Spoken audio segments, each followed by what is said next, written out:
के ही जवानी तरसावाना, बनी बहुत बेचैन तरसावाना।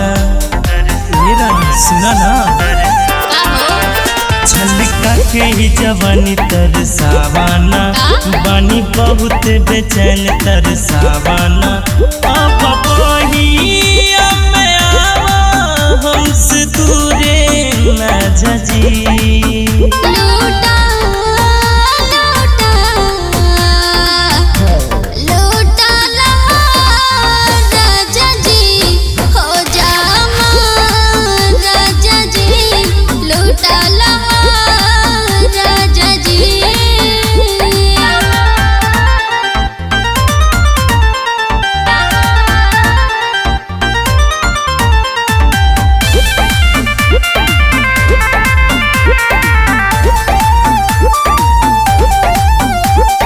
रिश्ताई कबो खत्म नहीं होई, तोहरा से प्यार कबो कम नहीं होई। हाँ, कैसन बात बा?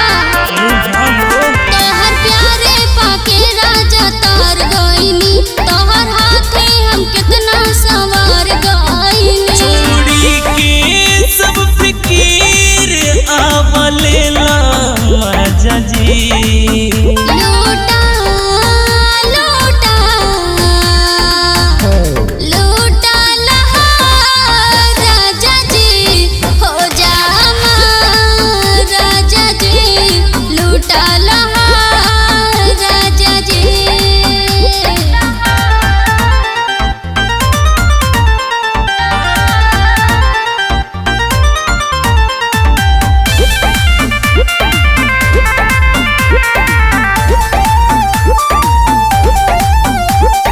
जबले जवानी बमाजा लुटेदा, अपने ओढ़निया के नीचे सुतेदा। अरे तो सुता ना, तहरे तहरे। अच्छा मेरा उठवा से उठवा के रस दैदा, भूली पाई ना लाखों बरस दैदा।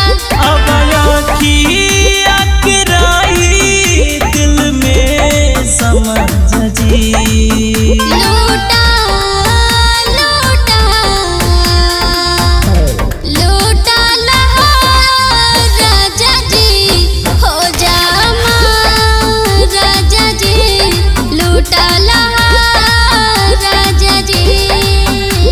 अरे लूट लाना।